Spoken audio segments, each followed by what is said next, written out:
Welcome back. You may have guessed we are in Estonia today, the smallest of the former Soviet Union republics, and today's video is about its capital of Tallinn.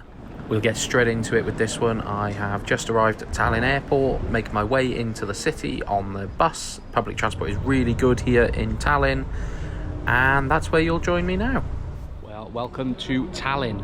Behind me is one of the many city gates to the old town here, as you can see. It's a hub of activity even on a Monday evening. There's a lovely flower market right here. There's a large Chinese tour group who are probably on some Baltic Sea cruise tour or something. But yeah, this is Tallinn, ex-Soviet Union Tallinn.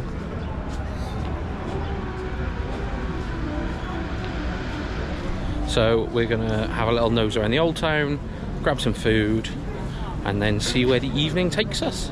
Just a quick little interruption to show you where I'm staying. This is the room now. Moment of truth. Let's see what this is like. Oh, first impressions, pretty nice. Not bad. Bed looks pretty comfy. Got a little kettle and stuff over here, some cups. We have a fridge. Oh, we've got a fridge. Is there anything in the fridge? No. Is that? Oh, they're lights. Are there any plugs? Lack of plugs so far. That's not ideal. Let's have a look. New. Okay. So there are no plugs near the bed. A lot of bird shit on the windows. So that's cool. Some eager birds. Oh, there's a plug by there. I think that might be the only plug. Oh, there's probably a plug by where the kettle is. Oh yeah, there we go. Some plugs there. It's not too bad then. Let's check out the bathroom. Ah, not too bad. Bathroom's nice. Bathroom's probably the nicest part of the room. Cool. Not too bad. I'll get settled in here and then we will check out Tallinn. It is like 6 PM. Only landed 45 minutes ago. Already into the centre, so that's pretty good. Yeah. Let's get to it.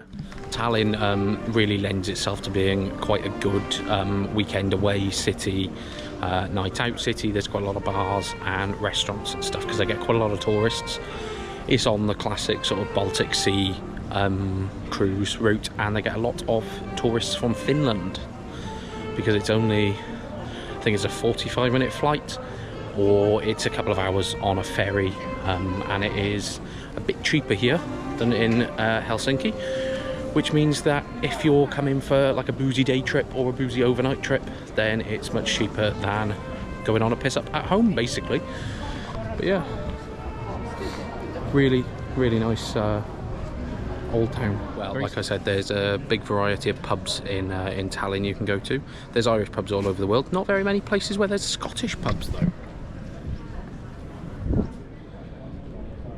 Scottish themed pub, and it's not even open yet, and it's 6:30, so you know that it's going to be something to witness. Well, the last time I was on this main square, I was watching Estonia versus Sweden, and there are about 2,000 drunk Swedish football fans here. Slightly different vibe today. I'll put in a video of that.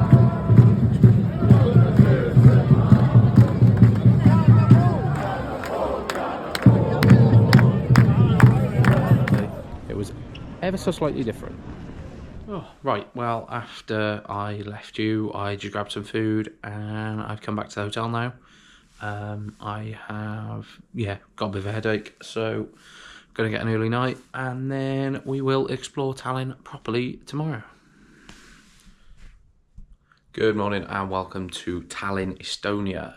Today we're going to be showing you around the city, and we're going to be finding out what it's like here in the smallest of the ex-Soviet Union republics. Estonia is not really like many other places in the former Soviet Union. It's fairly similar to Latvia and Lithuania, but it's got a very different identity, and as a result of that, it looks very different to the rest of the former Soviet Union. It's a lot more modern, it's a lot more European, so let's have a little look around. So we're going to walk up this way, and I'm going to show you one of the few remaining relics from the Soviet Union that are actually surviving in Tallinn.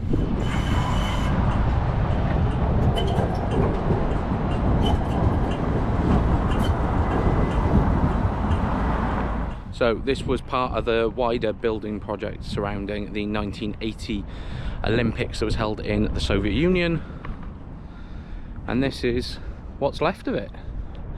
It's been abandoned since, I think, 2015.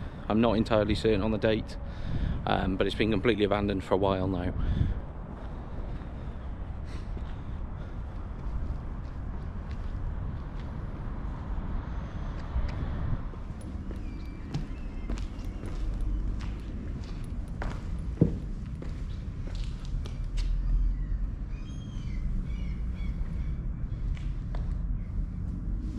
Tallinn hosted the sailing portion of the Summer Olympics in 1980, which is why building projects stretched all the way to here, even though it is hundreds, if not thousands, of kilometers from Moscow. Apparently there used to be an ice rink inside, but that's long gone. They got rid of that ages ago. But the only thing of note about it now is the fact that apparently it's a really good sunset spot. We're about 10 or 11 hours away from that at the moment though. But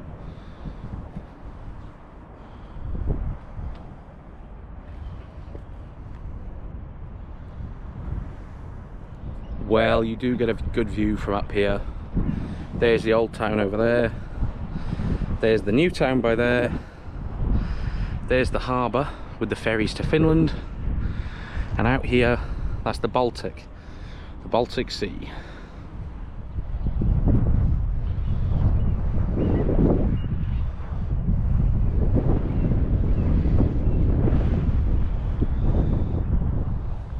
The proximity to the Baltic behind me is why Tallinn is better off than you would think that it would be, being a former Soviet capital, and that is because of these things by here, the cruise ships and the ferries that come in from the other Baltic countries. They get lots of visitors from the Scandinavian countries, Sweden, Norway, and especially from Finland. But when you look from here, especially across at the new city over there, you really can understand that Estonia has a lot of income coming from big companies with tech bases and stuff. They tend to base themselves out of Estonia. Estonia is very techy. Everything's very modern, and that's why I think it's a surprise when people come here. They think that it's going to be this, I don't know, maybe run-down ex-Soviet country, and it's not. Everything's touchscreen, everything's contactless. It's really not what you'd necessarily imagine coming here. In all three of the Baltic states, relics from the Soviet Union are quite hard to come by. Less so in Latvia, but definitely the case in Lithuania and Estonia. So something like this is really hard to come by. There are a couple of other things that I'm going to try and get to this afternoon to show you a little bit more about the Soviet stuff. But again, they're a bit out of town. They don't. This isn't a part of their history that they want to broadcast to people. So the focus is predominantly on the old town and the more modern stuff, because that's the way Estonia's going. Estonia's a very Western country. There's not really much Russian influence in this part of the country anyway. So that is what they focus on. The tourism, the financial stuff, and the modern Western world. Right, decided to hop on a bus out to the edge of the city to show you something cool. Buses in Estonia are very, very good. You can just tap with your bank card and it costs €1. So pretty easy to use. Life in the Soviet Union was not a good life for the people of Estonia. They suffered a lot. and they weren't particularly well rewarded for it like other parts of the Soviet Union was. Lots of people lost their lives, lots of people struggled for a lot of years, and this memorial is just to those people who did suffer and lose their lives in the communist era. It's not very far outside Tallinn, maybe 10 minutes on the bus, sort of along the... Yeah, it's not very far outside Tallinn, maybe a 10-minute bus ride along the Baltic Sea front. You'll see now when we come around this corner just how close the city is. So that's the sort of new city by there, and then if we walk over here you're going to be able to see the old town. Yeah, you can see the tops of the churches of the old town by there, all along there.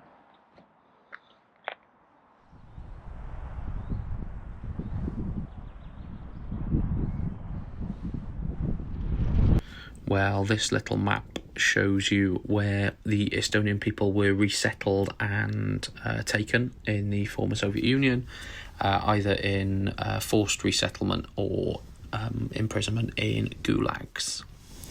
Very sobering memorial here. Because Estonia was not the same as the rest of the Soviet Union. Estonia was very different to Russia, for example. And in some cities in Estonia, such as Narva, the ethnic population of Estonians were entirely removed after the Second World War, and population of Russians were settled there instead. That has led to situations even now where Narva is 95% ethnically Russian, even though it's in Estonia. So the problems associated with communism and the resettlement of populations is still going on today. Well, this panel brings to life the sheer numbers of people from Estonia who were victims under the communist period.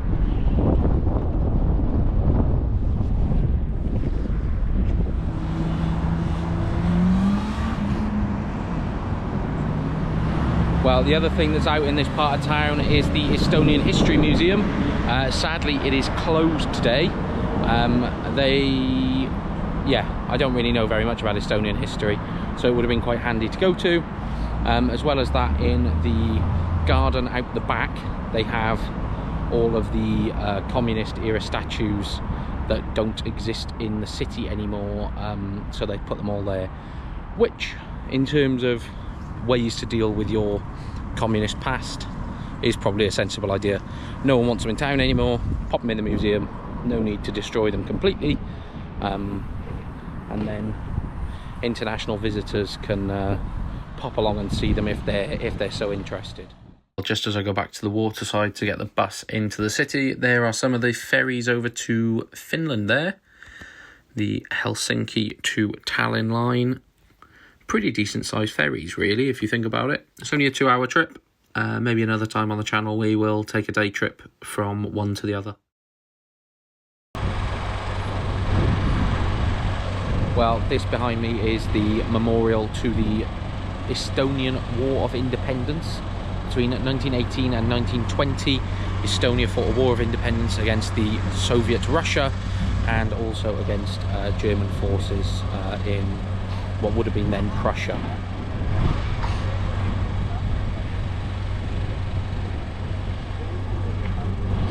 Despite coming up against two of the main forces in Europe at the time, Soviet Russia and also Germany, Estonia actually won their war of independence, and they were independent between 1920 and when they were taken over by the Soviet Union in the Second World War.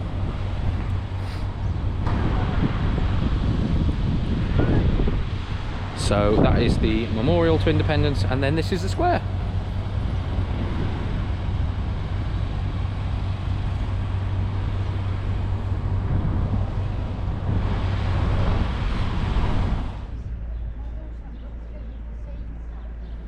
Well, something I didn't know much about until I read this panel here. is that Tallinn was quite badly bombed in the Second World War. In 1944 it was bombed by the Soviet Red Army, and 20,000 people became homeless overnight when Tallinn was bombed in 1944. 20,000 people overnight. That's crazy. Imagine just, well, the air raid sirens go off, you don't know who's bombing you, and you're homeless like that overnight. That is why there's no houses here. There's a nice church though. I don't know what the truck is. And we're back onto the main square in Tallinn. It's lunchtime, so going to find something for lunch on here. Not too sure what yet. It's busy though. Lots of tourists. Not sure if it's day trips or cruise tourists or what. Went to grab some lunch from a nice place on the square. Grabbed a cabbage soup for lunch, which was pretty good. It was in a bread bowl, which was a nice touch. The soup itself was very tasty. It's quite warming, quite peppery, and full of nice veggies, which was pretty nice. Good thing about soups in bread bowls is that when you're done eating the soup, you can always eat the bread afterwards as well. Washed all this down with a nice Estonian beer, and I was pretty much set up for the afternoon then.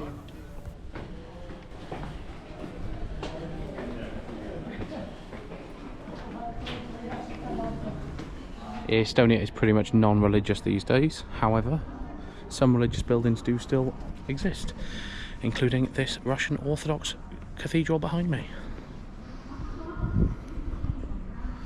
Some very nice, pretty buildings around here as well. And then what I think might be the German embassy by there. And then if we go around this corner, we've got some nice city walls by there. But we're going to carry on walking up here, climb a little bit more, and we're going to get to a nice viewpoint over the city.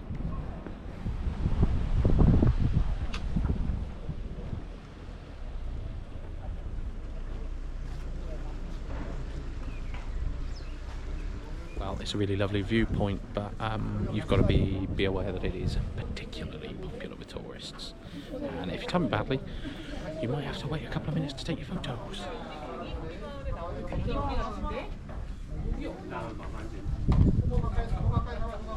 Well, I'm going to be entirely honest, I have had a day in between filming that last clip, and I've taken a day trip somewhere else in Estonia. You'll get that video next week. I don't think there's very much else I can say about Tallinn. I'm going to just grab something to eat, and I'm going to hit the hay and fly back to the UK tomorrow. So I hope you enjoyed this one. If you did, stick around. Cool.